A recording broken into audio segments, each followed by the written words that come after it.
reason why most of the wealthy people actually take out their income as dividends from their companies or invest in the stock market compared to just earning money and paying another type of taxes on that, which is the income tax. So how are the stocks taxed in Germany? How are the dividends taxed in Germany? All of that I'm going to explain to you in this video. This is the second video of the series, Personal Finance for Expats in Germany. So if you haven't checked the first video, take a look at that. It will really help you out. Now, let's take up the first part.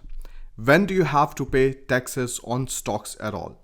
So let's say you have earned your income, you have paid your income taxes on that, your social contributions, whatsoever, whatever is left on your bank account, that is your net income.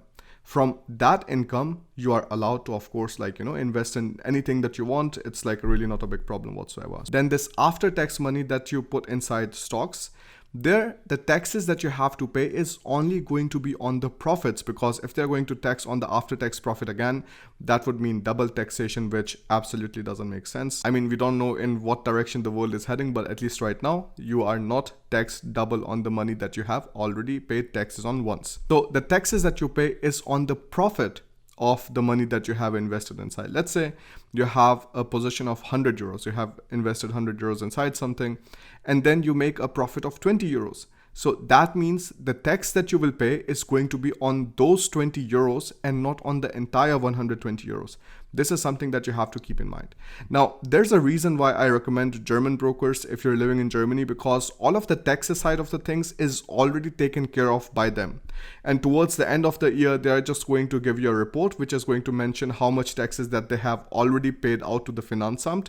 So even before receiving the money, they're already going to put aside a specific part, which is then going to be transferred to Finanzamt directly. You never receive the tax part of the money when you're investing in the stocks and so on from German brokers. So this is something that you have to keep in mind, and this is the reason why I recommend Scalable Capital. Of course, they're also our partner. You will also find the affiliate link for opening your free depot with them in the description below, and when you go through that link, you support our work without any kind of additional cost to you. So now I have explained to you that how a taxable event occurs, that is when you sell those particular positions. If they're just lying in your depot, you never sell them, you never touch them whatsoever, and even if they're growing in profits, you don't have to pay the taxes on the stocks there. But when you sell the stocks, then of course you have to pay the taxes on the profits. And if you use a German broker, and here I'm talking about not using eToro or DGiro or any of these other brokers which don't do the taxes automatically. When you use the German brokers, then you don't have to worry about it in the tax declaration. And this is something you can also find on Scalable Capital's website, that they already automatically take care of these things. And I've done it in the financial year 2020. So I received a report from them in 2021. So I know that all of this is working completely fine. Now let's come to the second chapter of this video, which is what is Abgeltungssteuer? So Abgeltungssteuer is pretty much a standard tax that you have to pay on any kind of capital gains that you're making from the stock market or from taking the dividends directly from your own company and so on. And like I said in the starting of the video, there's a reason why wealthy people choose to pay the Abgeltungssteuer instead of the personal income tax. Because if you take a look at Germany's taxation chart, it goes up from 0%, then goes you have the first 10,000 euros always for free, then it goes up to 14%, then I think 24, 27%, then 42%, and then 45%. So if you see, the maximum taxes that you can pay is 45%. And then of course you have other costs like health insurance, social contributions and things like that. But when you take out that exact money as dividends, then you don't have to pay that. And the tax on the dividends is 25% Kapitalertragssteuer, and then you have 5.5% of Solidaritätszuschlag, which is not on the entire income again. So it doesn't become 30.5%, but it becomes 26.375% because the 5.5% is actually getting added on the 25% part.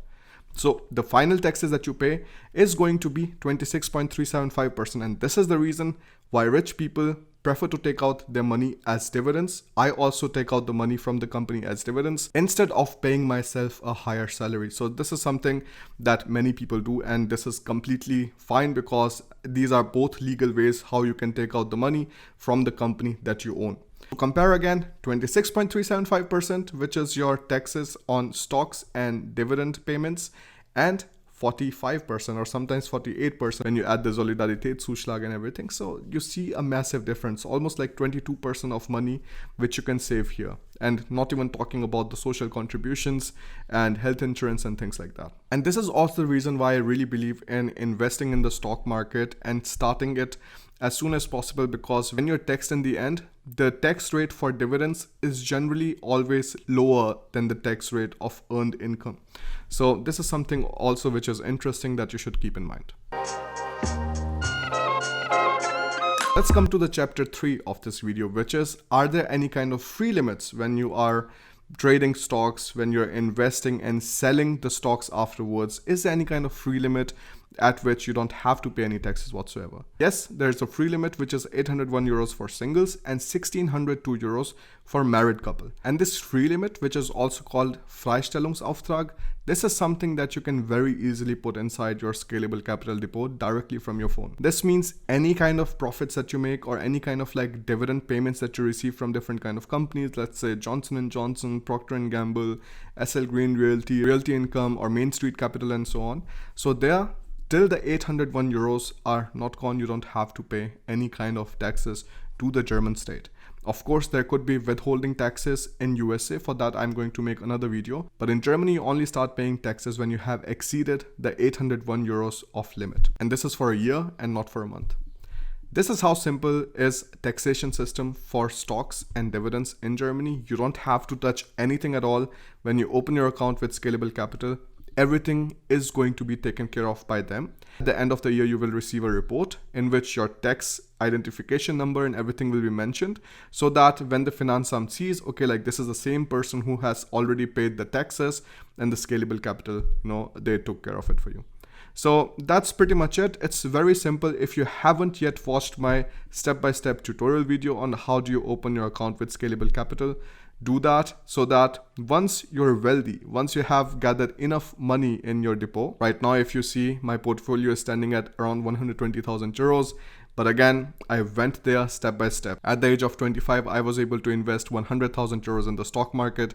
That was a massive milestone for me. But again, my situation is completely different. But one thing I can tell you is it is always better to start than never starting at all.